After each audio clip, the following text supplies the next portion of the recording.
नमस्कार, मैं हूं मनोज वर्मा और आप देख रहे हैं अटेंशन। अगस्त 2022 में कांग्रेस के 23 नेताओं ने सोनिया गांधी को पत्र लिखकर पार्टी की बिगड़ती हालात पर चिंता जताई थी और पार्टी के शीर्ष नेतृत्व पर भी सवाल उठाए थे। इस पत्र में G23 के नेताओं ने जो मुद्दे उठाए थे वही मुद्दे पंजाब के मुख्यमंत्री रहे चरणजीत सिंह चन्नी ने अपनी शोध में उठाए हैं। इस शोध में कांग्रेस की उन्हीं पुरानी कमियों का जिक्र है जिनसे कांग्रेस अरसे से जूझ रही है। गुटबाजी, चाटुकारिता, जनता के मुद्दों से दूरी, युवा नेतृत्व की उपेक्षा, करिश्माई नेतृत्व का अभाव, ये सभी मुद्दे मध्य प्रदेश कांग्रेस में भी हावी हैं। यहाँ भी गुटबाजी चरम पर है। सिंधिया जैसे युवाओं को बगावत के लिए मजबूर किया गया है। वरिष्ठ नेताओं ने सेकंड लाइन की लीडरशिप को पनपने नहीं दिया है। कमलनाथ के चेहरे को लेकर पार्टी के भीतर दुविधा है। ऐसे में चन्नी ने जो कुछ देश के संदर्भ में कहा है वह मध्य प्रदेश कांग्रेस पर भी लागू हो रहा है। हालांकि कांग्रेस मीडिया में आई चन्नी की रिसर्च के अस्तित्व को खारिज करते हुए इसे भाजपा की साजिश बता रही है, लेकिन फिर भी बिना आग के धुआं नहीं उठता। ऐसे में चन्नी की इस रिपोर्ट का कांग्रेस पर क्या असर होगा और मध्य प्रदेश में कांग्रेस क्या इस रिपोर्ट से कुछ सबक लेगी, ये जानेंगे। लेकिन पहले देखिए रिपोर्ट।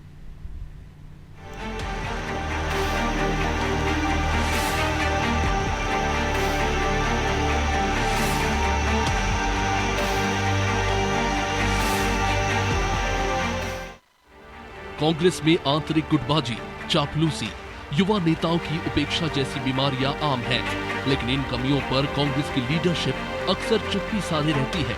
कुछ महीने पहले 23 नेताओं ने पार्टी लाइन से अलग एक प्रेस कॉन्फ्रेंस में पार्टी के गहन और गंभीर मुद्दे उठाए, जिसे मीडिया ने G23 नाम दिया। इसके बाद गुलाम नबी आजाद और कपिल सिब्बल जैसे नेताओं ने कांग्रेस से किनारा कर लिया। अब पंजाब के पूर्व मुख्यमंत्री चरणजीत सिंह चन्नी ने एक रिसर्च प्रस्तुत की है। इस रिसर्च में कांग्रेस के पतन का कारण गिनाते हुए बताया गया है कि पार्टी का पतन चाटुकारों के कारण हुआ, जिनका पार्टी में वर्चस्व है। चन्नी ने यह भी कहा है कि हर राज्य में गुटबाजी है। चन्नी ने जो कुछ अपनी रिसर्च में लिखा है, कमोबेश वे सब कमियां मध्य प्रदेश कांग्रेस में भी मौजूद है। MP में भी वरिष्ठ नेताओं ने सेकंड लीडरशिप को नहीं पनपने दिया। यहाँ भी गुटबाजी के कारण सिंधिया जैसे नेताओं को बगावत के लिए मजबूर होना पड़ा, जिसके कारण कमलनाथ सरकार भी गिर गई। केंद्र की तरह मध्य प्रदेश में करिश्माई नेता का अभाव है। युवा नेताओं को हाशिए पर धकेल दिया गया है। संगठनात्मक ढांचे में कमियां हैं। चापलूसों का बोलबाला है। कांग्रेस की कमियों पर चिंता जाहिर करती इस रिपोर्ट को कांग्रेस नेता अजय सिंह ने खारिज कर दिया है। उनका कहना है कि ये भाजपा की साजिश है, क्योंकि ऐसी कोई रिसर्च चन्नी ने दी ही नहीं है। जिस तरह से हिमाचल प्रदेश के बाद कर्नाटक में कांग्रेस पार्टी को भारी बहुमत से विजय मिली है, भारतीय जनता पार्टी घबरा गई है, बौखला गई है।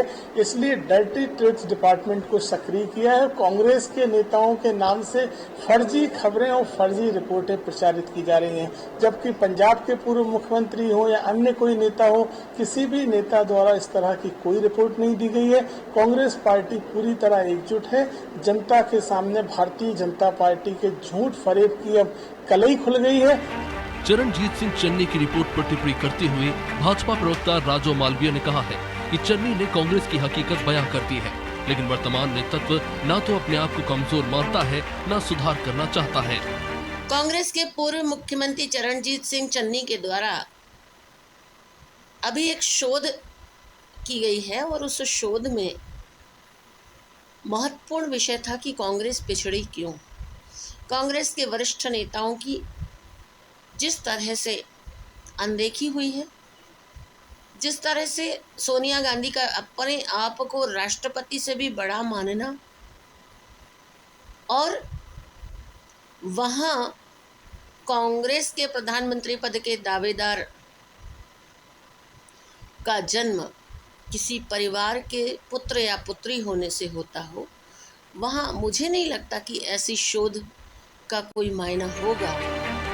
मध्य प्रदेश में कांग्रेस सरकार का पतन गुटबाजी के कारण हुआ था।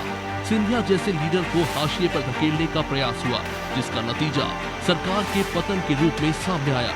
चन्नी ने जो मुद्दे उठाए हैं, उन मुद्दों से मध्य प्रदेश में कांग्रेस भी जूझ रही है। अब देखना है मध्य प्रदेश में चन्नी की रिसर्च का क्या असर होता है। ब्यूरो रिपोर्ट, अनादि टीवी।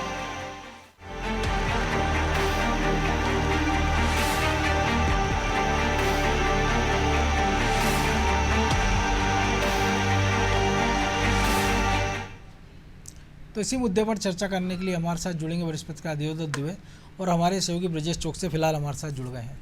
तो ब्रजेश जी, चन्नी ने ऐसी कोई रॉकेट साइंस नहीं समझाया कि कांग्रेस को क्या करना चाहिए, क्या चल रहा है। ये कांग्रेस के एक एक नेता को पता है, एक एक उसके छोटे से जो बूथ का कार्यकर्ता उसको भी पता है।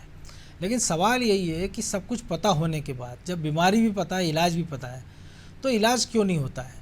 कई बार लगता है कि इलाज होगा, लेकिन कॉस्मेटिक सर्जरी कर दी जाती है, जबकि ज़रूरत है कि एक बार चीर-फाड़ कर दी जाए, अच्छे से सर्जरी कर दी जाए। लेकिन होता यह है कि कॉस्मेटिक सर्जरी करके छोड़ दिया जाता है, फिर से वो रोग फिर गंभीर रूप लेने लगता है। वो कई बार वो इतना खतरनाक हो जाता है कि वो पार्टी के लिए भी जानलेवा हो जाता है। लेकिन पार्टी है कि सबक लेने को तैयार नहीं है। मनोज जी, ऐसा लगता है कि कांग्रेस में एक फोड़ा था और वो नासूर बन गया है। जिस तरह से हम देख रहे हैं एक के बाद एक, जो चन्नी ने निश्चित तौर पर, चरणजीत सिंह चन्नी जो पूर्व सीएम है पंजाब के, कोई नई बात नहीं बताई है। जो जग जाहिर है, कांग्रेस के आला नेताओं से लेकर कांग्रेस के कार्यकर्ता तक को पता है कि पार्टी में गुटबाजी है। जो दिग्गज नेता हैं वो सेकंड लाइन को आगे नहीं बढ़ने देते हैं, और ये गुटबाजी की बदौलत आप देखिए कि किस तरह से उन्होंने अपने अच्छे नेताओं को खो दिया है, जो पार्टी छोड़कर जा चुके हैं, बीजेपी में चले गए हैं, विरोधी दल में चले गए हैं, चाहे वो ज्योतिरादित्य सिंधिया हो, चाहे हम अन्य नेताओं की बात करें। बड़े बड़े नेता गुलाम नबी आज़ाद से लेकर कपिल सिब्बल तक चले गए। क्यों चले गए? निश्चित तौर पर गुटबाजी की वजह से और आलाकमान की कमजोरी के कारण। मुझे लगता है कि इस गुटबाजी पर अंकुश नहीं लगाया जा सकता और ना ही इसका इलाज हो पा रहा। आप देखिए, मध्य प्रदेश की हम बात करें, जो चन्नी ने बोला है उस पूरे मध्य प्रदेश में नहीं, पूरे देश में लागू होती है कांग्रेस की स्थिति पर। और मध्य प्रदेश की परिस्थितियों में आप देखिए कि चुनाव में माना जा रहा है, लोगों का ऐसा मानना है, पार्टी का, कांग्रेस का खुद का मानना है कि उनका मुकाबला दिलचस्प होने वाला है, अच्छी टक्कर देने वाले हैं 2023 के चुनाव में। लेकिन आप देखिए कि लगातार किस तरह से गुटबाजी उभर कर सामने आ जाती है। जिस तरह से देखा जा रहा था कि ज्योतिरादित्य सिंधिया के जाने के बाद अब कांग्रेस में उतनी गुटबाजी नहीं बची है, लेकिन आप देखिए कि लगातार बड़े नेताओं के बयानबाजी इसके संकेत दे रहे हैं कि गुटबाजी रुकी नहीं है, अंतर्कलित खत्म नहीं हुई है, बरकरार है। और वो तेजी से जैसे जैसे चुनाव नजदीक आते जा रहे हैं, उसको आप देख रहे हैं सड़क पर उभर कर आ रही, सड़क पर सामने आ रही। गोविंद सिंह कहते हैं कि कमलनाथ हमारे नेता नहीं है, हम बाद में तय करेंगे कि सीएम चेहरा कौन होगा, विधायक दल तय करेंगे। यदि मान के चलिए आज हम पहले तय कर लेते हैं और कमलनाथ जी चुनाव हार जाते हैं तो फिर क्या होगा। मतलब ऐसे शब्द आप उल्लेख कर रहे हो। जो आपका लीडर है, जो प्रदेश कांग्रेस कमेटी का अध्यक्ष है, जिस पर पूरी पार्टी को जिताने की जिम्मेदारी आप कह रहे हो कि वो हार सकता है, तो आप क्या मैसेज देना चाह रहे हो। उसका पलटवार करते हैं कौन? सज्जन सिंह वर्मा। वो कहते हैं कि हमने डॉक्टर गोविंद सिंह को, सबने विधायकों ने नहीं मिलकर अपना नेता मान लिया, मतलब नेता प्रतिपक्ष मान लिया, लेकिन जो बड़े लोगों ने तय किया, वो वरिष्ठ थे, इस आधार पर हमने उनको नेता मान लिया है और हमारा नेता कमलनाथ ही हैं, वही सीएम बनेंगे, उन्हीं के नेतृत्व में, उन्हीं के चेहरे पर हम चुनाव लड़ने जा रहे हैं। तो वो एक तरह से काट रहे हैं उनकी बातों को। तो ये अच्छे संकेत नहीं है, शुभ संकेत नहीं है कांग्रेस के लिए कि आपके आपस में बड़े नेता। गोविंद सिंह की बात हम करें तो वो आते हैं दिग्विजय सिंह खेमे से आते हैं, हम सज्जन सिंह वर्मा की बात करें तो वो कमलनाथ के खेमे से आते हैं। तो आप देखिए साफ साफ संकेत हैं कि दो बड़े नेता इस तरह की बयानबाजी सार्वजनिक रूप से दे रहे हैं, तो क्या पार्टी इन पर अंकुश नहीं लगा पा रही। इससे पहले हम देखते हैं अरुण यादव ने ऐसे बयान दिए, उससे पहले हम देखते हैं जीतू पटवारी ने दिया, अजय सिंह राहुल भैया ने दिया। तो इन नेताओं को भी चाहिए कि वो इस तरह की बयानबाजी ना करें। पार्टी में एकता दिखना चाहिए, गुटबाजी नहीं दिखना चाहिए। जो कार्यकर्ताओं में संदेश जाता है वो गलत है, जनता में संदेश जाता है वो गलत है। कि अभी से आप लड़ रहे हैं कि सीएम के नाम पर लड़ रहे हैं कि सीएम चेहरा कौन होगा, सीएम कौन बनेगा। अरुण यादव, अजय सिंह, डॉक्टर गोविंद सिंह, सज्जन सिंह वर्मा, आप देखिए लगातार इनके ऐसे बयान आ जाते हैं। तो क्या पार्टी आलाकमान इन पर अंकुश नहीं लगा सकता है? क्या सवाल तो वही है ना, सबसे बड़ी सवाल यही है कि क्यों कार्रवाई नहीं कर पा रहा है। क्या डरता है पार्टी आलाकमान, या कार्रवाई एक पर करेंगे तो मुझे लगता है निश्चित तौर पर इस तरह की बयानबाजी नहीं आएगी, या ताकीद कर दें, उन्हें चेतावनी दे दें कि इस तरह की बयानबाजी जिसकी भी आएगी हम उस पर एक्शन लेंगे। चुनाव के समय में इस तरह की बयानबाजी से गलत संदेश जाता है, पार्टी को नुकसान होता है। लेकिन आप देखिए कि वहाँ उस तरह की कोई प्रतिक्रिया नहीं आती, ना कमलनाथ की तरफ से आती है, ना दिग्विजय सिंह की तरफ से आती है कि वो फटकार लगा दें। केंद्रीय आलाकमान की तो बात ही छोड़िए कि कांग्रेस के राष्ट्रीय अध्यक्ष फटकार लगा दें, अजय हम देखें कि राहुल गांधी फटकार लगा दें, प्रियंका वाड्रा फटकार लगा दें, सोनिया गांधी फटकार लगा दें, इसकी तो कल्पना ही नहीं की जा सकती। पार्टी के जो प्रदेश प्रभारी हैं, मुझे लगता है उनको भी इस पर संज्ञान लेना चाहिए और तमाम जो बड़े नेता हैं उनसे कह देना चाहिए कि इस तरह की बयानबाजी न करें। इस तरह की बयानबाजी से हमने देखा है किस तरह से बीजेपी को नुकसान हुआ था, उन्होंने किस तरह से एक्शन लिया। चाहे गोविंद सिंह की बात करें, गोविंद सिंह राजपूत की बात करें, गोपाल भार्गव की बात करें, उनके ऐसे सार्वजनिक बयान नहीं आए थे मनोज जी, उनके सार्वजनिक बयान नहीं आए थे, सिर्फ खबरें आई थी कि उन्होंने शिकायतें की हैं। उन्होंने इसका बाकायदा खंडन किया गोपाल भार्गव ने लेके। लेकिन देखिए उनका एक महापौर का पति यदि इस तरह की कोई टिप्पणी कर देते हैं सोशल मीडिया पे तो आप देखिए एक्शन ले लेते हैं वो प्रदेश कार्य एक्शन समिति तो हो ही से जाता है। तो एक्शन हो जाता है। तो ये मुझे लगता है कि कांग्रेस को भी करने की जरूरत है, वरना जो स्थिति बनी हुई है उसको नुकसान पहुंच सकता है 2023 के चुनाव में। तो दुबे जी हमारे साथ जुड़ गए हैं। दुबे जी, चन्नी की रिपोर्ट भले देश भर के लिए, लेकिन जो मुद्दे उसमें उठे हैं वो हर प्रदेश से जुड़े हुए हैं, चाहे वो गुटबाजी हो, सेकंड लीडरशिप की बात हो, सेकंड लाइन की लीडरशिप की बात हो, या मुद्दों से भटकाव की बात हो, वो तमाम मौजूदा स्थितियाँ मध्य प्रदेश में हैं। लेकिन कांग्रेस के प्रवक्ता कह रहे हैं कि साहब वो तो बीजेपी का षड्यंत्र है। आप बताइए, जब खुद का नेता एक शोध लिखा रहा है, ठीक है आप उसको मानो नहीं मानो आपकी मर्जी है, क्योंकि ए के एंटोनी ने भी एक रिपोर्ट दी थी, आपने तब उस पर इनकार किया था, लेकिन उसी सॉफ्ट हिंदुत्व पे अब आप जा रहे हो। पूरी पार्टी मध्य प्रदेश में कांग्रेस की देख ले तो लगता ही नहीं कि बीजेपी और कांग्रेस, अगर झंडे का अंतर छोड़ दो तो समझ में नहीं आएगा कि कांग्रेस ही है कि भाजपा ही है, इतने घुल मिल गए हैं। तो जो कांग्रेस मुक्त और कांग्रेस और बीजेपी युक्त हो गए, तो ऐसी परिस्थिति में अगर चन्नी कुछ कह रहे हैं तो आपको नहीं लग रहा है कि मध्य प्रदेश में जो विधानसभा चुनाव के मद्देनज़र, राजस्थान भी है, छत्तीसगढ़ की भी बात कर लें पड़ोसी, तो उस पर कुछ अमल कर लिया जाए पार्टी में? देखिए, एक तरह से निचोड़ आया है और हम और आप और आम जनता भी अनुभव कर रही है। कांग्रेस की स्थिति देखिए, हिट विकेट होने की इनको आदत पुरानी है और सूतना कपास चुनाव में लटा लटा, अभी चुनाव की तारीख ही नहीं आई, प्रत्याशी घोषित नहीं हुए, तो मुख्यमंत्री कौन होगा इसी पे क्या बयानबाजी कर रहे हैं। ऐसे में कोई इनका साथ कैसे देगा जब आप आपस में ही लड़ रहे हो।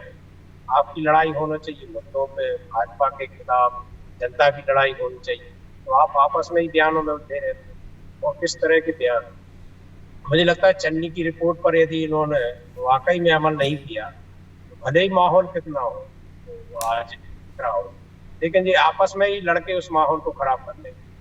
जिस तरह की बयानबाजी हो रही है, ये बिल्कुल सही बात है कि आज मध्य प्रदेश में देख लो सेकंड लीडरशिप को कहाँ महत्व मिल रहा है। जैसे राजस्थान में कोई सेकंड लीडरशिप के नाम पे सचिन पायलट का उड़ान भर जाए कुछ कहा नहीं जा सकता। छत्तीसगढ़ के हालात भी ऐसे ही है। तो कांग्रेस को अभी बहुत ज्यादा जरूरत है इन सुझावों पे, इन पे अमल करने की, अन्यथा मुझे नहीं लगता कि कुछ भी ये परिणाम ला सकते हैं। जिस तरीके से बेबाक भी कहे जा रहा है जी, और उसकी अंकुश नहीं, उससे आम जनता में इनके क्या संदेश बनेगा। जब यही कहेगी आम जनता की जब आप आपस में ही लड़ लो, पहले फिर आप भाजपा से लड़ो या किसी और से लड़ो, या फिर आप जनता की लड़ाई लड़ो। इस समय जब विपक्ष में आपको बहुत एकजुटता के साथ बहुत आदर्श स्थापित करना चाहिए। आज यदि ये हालत है तो सरकार में आने के बाद क्या होगी, और ये स्थिति तब है जब आप इसका खामियाजा 2018 में 1.5 साल बाद ही भुगत चुके। बिल्कुल 2020 में नेता और आपके 22 विधायक चले गए, तो आप तब भी सबक लेने को यदि तैयार नहीं है तो फिर लोग परेशान होके भी कहेंगे आपसे अच्छे यही हैं, फिर क्या दिक्कत। मुझे लगता है कि इस पर तुरंत राहुल गांधी को एक्शन लेना चाहिए, पार्टी हाईकमान को। ये क्या बयानबाजी है भाई, इस पे अंकुश लगाओ। और आप भाजपा के खिलाफ बयानबाजी करो, नीतियों के खिलाफ करो, आप आपस में ही लगे रहते हैं। और कुछ लोगों को तो मुझे लगता है बयान देने की आदत सी, जब तक वो पटांग बयान नहीं देंगे उनको लगता है वो नेता ही नहीं है। इसमें पार्टी का कितना नुकसान हो रहा है इसका किसी को ध्यान नहीं है। आज जब हर तरीके से कांग्रेस अपना माहौल बना रही थी, कुछ लोग हैं जो पसीना बहा रहे हैं, जैसे छतरपुर में है, अरुण यादव सागर में कर रहे हैं, और यहाँ एक बयानबाजी पानी फेर रही है। तो सबसे पहले तो कांग्रेस को यदि कोई संभावनाएं बनाना है तो अपने नेताओं को बयानबाजी पर ही अंकुश लगाना पड़ेगा। तो लेकिन ब्रजेश जी, बयानबाजी की बात हो रही है तो बयानबाजी हम देख रहे हैं कि तमाम सारे बड़े नेता कर रहे हैं कि डॉक्टर गोविंद सिंह की बात कर लें, हम सज्जन वर्मा का आपने जिक्र किया है, अरुण यादव की बात कर लें, अजय सिंह की बात कर लें, लेकिन जो आपने पहले भी कहा कि ना कमलनाथ का उस पर कोई रिएक्शन आता है ना दिग्विजय सिंह का, तो एक तरह से फ्री हैंडेगा कि कौन किसको कितना निपटा सकता है देख लेंगे। तो लेकिन जब मौजूदा परिस्थितियों में जब एकता की आपको बात करनी है, बीजेपी जैसा संगठन से आपको मुकाबला करना है, कार्यकर्ताओं में एक नया जोश भरना है, उन सब के बीच अगर चन्नी का कोई सलाह है भी, ठीक है आप ऑन स्क्रीन मत मानिए, ऑफ स्क्रीन ही इसको स्वीकार कर लीजिए कि भैया कुछ तो उसने जो बात कही है, और ऐसी भी बात नहीं जो मैंने शुरू में भी कहा कि कोई नई चीज़ उनने बताई हो। लेकिन ठीक है कि अगर एक पूर्व मुख्यमंत्री अगर ये बात कह रहा है अपने अनुभव से, क्योंकि कांग्रेस की जो गत हुई है पंजाब में, वो किसी को उम्मीद नहीं थी कि इतने बुरे, क्योंकि चन्नी खुद 2 जगह से चुनाव हार गए थे। मनोज जी, चरणजीत सिंह चन्नी जो हैं उन्हें गिनती में कौन लेता है कांग्रेस? इसलिए आप देखिए प्रवक्ता तक कह रहे हैं कि वो तो सिर्फ बीजेपी का प्रोपोगंडा हो सकता है। देखिए जो चरण सिंह चन्नी ने बताया है वो कोई ऐसी बड़ी चीज़ें नहीं है। बिल्कुल तमाम पता है सबको कि किस तरह की आपत्तियां हैं, किस तरह की कमजोरियां हैं कांग्रेस में। ये बड़े नेता बता चुके हैं, G23 के नेता बता चुके हैं। जब जब इस तरह की घटनाक्रम होता है, चाहे ज्योतिरादित्य सिंधिया ने बताया क्यों गए, घटनाक्रम तक बता देते हैं कि आप देखिए कि क्या परिस्थितियां आ गई हैं कि आपके हालात ऐसे हो जाते हैं। क्या राजस्थान में पता नहीं है क्या चल रहा है? क्या आपको छत्तीसगढ़ में पता नहीं है? या मध्य प्रदेश में पता नहीं है? और एक नया सेंटर अब कर्नाटक में भी खुलने वाला है। बिल्कुल। अब जब केंद्रीय आला कमान, कांग्रेस का हाई कमान कमजोर होता है, छत्रप जो होते हैं, क्षेत्रीय छत्रप, वो भारी पड़ने लगते हैं। आप देखिए राजस्थान में क्षेत्रीय छत्रप भारी पड़ रहे हैं, अशोक गहलोत के रूप में आप देख सकते हैं। मध्य प्रदेश में आप देखिए कि कमलनाथ जी भारी पड़ रहे हैं। तो आप देखिए कमलनाथ जी के समर्थक, वो चाहें तो अपने समर्थकों से ही कह सकते हैं कि खामोश हो जाइए। दिग्विजय सिंह भी कह सकते हैं कि आप इस तरह की बयानबाजी मत कीजिए। तो आप जब बड़े नेता इस तरह की बयानबाजी नहीं करेंगे तो माहौल नहीं बनेगा, ये मैसेज नहीं जाएगा कि गुटबाजी है। लेकिन इन नेताओं के समर्थकों को भी पता है कि उनके छत्रप कितने ताकतवर हैं, उनका बाल भी बांका नहीं हो सकता, पार्टी आला कमान उनका कुछ नहीं बिगाड़ सकता है, इसलिए वो इस तरह की बयानबाजी दे देते हैं। यदि आप देखिए कि आज की तारीख में यदि गोविंद सिंह को ये डर होता कि वो नेता प्रतिपक्ष की कुर्सी भी उनकी जा सकती है इस तरह के गलत बयान देने से, वो एक जिम्मेदार पद पर हैं, कमलनाथ के बाद सेकंड नंबर पर यदि कोई ओहदा है तो उनके पास है, तो आप देखिए कि वो इस तरह की बयानबाजी कर रहे हैं। यदि वो उनको कोई डर नहीं है ना, उनको मालूम है कि यदि मैंने कुछ बोल दिया है तो आप उन पर कोई उतनी बड़ी कार्रवाई नहीं हो पाएगी। एक तो केंद्रीय आलाकमान कार्रवाई नहीं कर सकता, करने की कोशिश भी करेगा तो उनके जो आका हैं वो उनको नहीं करने देंगे। सज्जन सिंह वर्मा को भी पता है कि वो जो भी बोल दें, इसके पहले क्या उन्होंने कोई विवादित बयान नहीं दिया, निश्चित तौर पर कई बार दिया, लेकिन कब आपने ऐसी कोई खबर पड़ी कि कमलनाथ जी ने बुलाया और उनको फटकार लगा दियो कि आप इस तरह की बयानबाजी नहीं करेंगे, खामोश रहेंगे, जो भी है आपको पार्टी फोरम पे कहना चाहिए। यदि गोविंद सिंह ने ये बात कही थी तो क्या सज्जन सिंह वर्मा को वीडियो एक तरह से जारी करना चाहिए था अपने बयान का, या कहना चाहिए था कि उन्होंने गलत कहा? वो बाकायदा शिकायत कर सकते थे कमलनाथ जी से या दिग्विजय सिंह जी से कि ये गलत तरह की बातें बाहर आ रही हैं, इससे पार्टी को नुकसान होगा। लेकिन ऐसा हुआ क्या? नहीं हुआ। एक तरह से हमें लगता है कि सह दी जा रही है कि हाँ यदि उन्होंने कुछ बोला है। तो आप देखिए ना, जो कांग्रेस ये कह रही है कि हम जगह जगह रामचरितमानस या तमाम सारे पाठ कराएंगे, धार्मिक अनुष्ठान कराएंगे, और उसमें वो बाबाओं पे सवाल खड़े करते हैं सज्जन सिंह वर्मा, बाद में पलट जाते हैं वो। तो देखिए ना आप, वो सज्जन सिंह वर्मा सवाल उठाते हैं, भाई डॉक्टर गोविंद सिंह सवाल उठाते हैं, तो कमलनाथ जी उनको लेके जाते हैं पंडित धीरेन्द्र कृष्ण शास्त्री के दरबार में, वहाँ पे उनके साथ जाते हैं। तो आप सवाल ही क्यों उठा रहे हो? एक पक्ष हम देख रहे हैं कि कांग्रेस का साफ हिंदुत्व की तरफ चल रहा है, भगवान भक्ति दिखा रहा है, हनुमान चालीसा का पाठ कर रहा है, कमलनाथ जी के निर्देश पर हो रहा है, और दूसरा उन्हीं के यदि समर्थक पंडित धीरेन्द्र कृष्ण शास्त्री पर, प्रदीप मिश्रा पर सवाल उठाते हैं, बाद में आपको माफ़ी मांगना पड़ती है। ऐसे बयानबाजी देने की क्या ज़रूरत है? क्या सिर्फ सुर्खियों में आने के लिए इस तरह के बयान दिए जाते हैं? ये भी एक सवाल उठता है। लेकिन ये इतने बड़े नेता हो गए मनोज जी कि इनको सुर्खियों में आने की ज़रूरत नहीं है। क्या सुर्खियों में आने से गोविंद सिंह को लाहौर में कोई फ़ायदा होगा, या सज्जन सिंह वर्मा को अपने विधानसभा क्षेत्र में कोई फ़ायदा होगा? वो वैसे ही उतने पहचाने जाते हैं, अपने विधानसभा क्षेत्र में लोकप्रिय हैं, प्रदेश में लोकप्रिय हैं, तो मुझे नहीं लगता कि वो सुर्खियों के लिए ऐसा करते हों। निश्चित तौर पर एक माहौल बनाने की कोशिश की जाती है कि हमारा नेता कमजोर ना पड़ जाए, बाद में ये ना कहा जाए कि वो सीएम की दावेदारी से दूर हो जाए, इसलिए अभी से कि हाँ उनके नेतृत्व में लड़ा जा रहा है, वो ही हमारा नेतृत्व कर रहे हैं और वो ही अगला सीएम का चेहरा होंगे। दूसरा खेमा ये कोशिश करने की करता है कि देखिए उनके नाम पे पूरी पार्टी में आम राय नहीं है, सहमति नहीं है, इसलिए चेहरा घोषित मत करिए। चेहरा आज घोषित कर देंगे तो निश्चित तौर पर यदि सत्ता में आप आते हैं तो आपको मजबूरी में उन्हीं को चुनना पड़ेगा। तो जब आपकी देखिए कर्नाटक में जो हुआ, वैसी परिस्थितियां मध्य प्रदेश में निर्मित होंगी यदि सत्ता में आते हैं, बहुमत मिलता है। बिल्कुल। तो भाई कई दावेदार खड़े हो जाएंगे, अरुण यादव खड़े हो जाएंगे, डॉक्टर गोविंद सिंह नेता प्रतिपक्ष हैं तो दावेदारी वो भी निश्चित तौर पर ये जताएंगे कि मैं नेता प्रतिपक्ष था तो दावा तो मेरा भी बनता है। तो आप देखिए कोई अपनी दावेदारी नहीं छोड़ना चाहता, इसलिए सवाल उठाए जाते हैं, माहौल बनाया जाता है। उसके बहाने से ही, क्योंकि दूसरा उनको पद मिल सकता है। तो दुबे जी कि 23 के विधानसभा चुनाव में ना सही 24 के लोकसभा के लिए तैयारी कर ले कांग्रेस एकजुटता की, कि तब तो ना उनमें कोई सिर फुटबॉल है, क्योंकि पिछली बार 24 सीटें बीजेपी जीत गई थी और छिंदवाड़ा एकमात्र हारते हारते कांग्रेस बची थी नकुल नाथ। तो उसी के लिए थोड़ी एकजुटता दिखा लें कि 2-4-10 सीटें बढ़ जाएं इसी एकजुटता के बहाने। तब तो ना उसमें कोई दावेदारी है कि ना कोई यहाँ पीएम का कोई दावेदार है, ना दूसरा कोई केंद्रीय मंत्री पद के लिए कोई दावेदार है। देखिए ये लोग इतने मैं कहूँगा कि वो हो गए हैं एक तरह से स्वलाभ वाले, कि जब वो विधानसभा में नहीं करेंगे तो लोकसभा के लिए क्या करेंगे। जिन सीटों पे 2018 में विधानसभा में 40,000 से जीत रहे थे, लोकसभा में वो 35,000 और 45,000 से पिछड़ रहे थे यही विधायक। बिल्कुल। ये तो और जब विधानसभा में वो अपने अलावा दूसरे की चिंता ना करते हो, कहते हो कि पार्टी जाए तेल लेने, तो वैसे उम्मीद कर कैसे सकते हैं हम। जब वो अपनी चिंता नहीं कर रहे, खुद अब आत्महत्या करने वाले जा रहे हैं, तो दूसरे के लिए क्या करेंगे। ये बहुत आत्मघाती है। और मैं कहता हूँ कि लोकतंत्र में एक विपक्ष बहुत अच्छा होना जरूरी है। और जब जब विपक्ष कमजोर होता है तो सत्ताधारी दल एक तरह से मनमानी को उतर आता है, फिर उसको कोई चिंता ही नहीं रहती। लेकिन हो तो उल्टा रहा है ना दुबे जी मध्य प्रदेश में, कि विपक्ष में ही विपक्ष इतना मजबूत हो गया है कि हर दूसरे आदमी लट्ठे लेके अपने नेता दूसरे नेता के खिलाफ खड़ा है। तो मौजूदा परिस्थितियों में कैसे उभरेंगे। बहरहाल आप सभी की कमी है, इसलिए चर्चा को विराम देते हैं। बहुत धन्यवाद दुबे जी आपका। तो निश्चित तौर पर चन्नी ने जो सवाल उठाए हैं वो कोई नए नहीं है, ना कांग्रेस का कोई नेता उससे अनभिज्ञ है।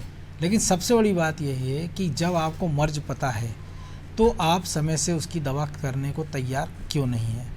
और अगर उसकी मर्ज की दवा नहीं की तो जो हमारे साथियों ने भी कहा है कि जो जख्म है वो नासूर बन जाता है, और जब वो नासूर बन जाता है तो फिर उसकी जो पीड़ा होती है वो किसी से छुपी नहीं है। अटेंशन में आज इतना ही। मुझे दीजिए इजाज़त और आप देखते रहिए अनादि टीवी। नमस्कार।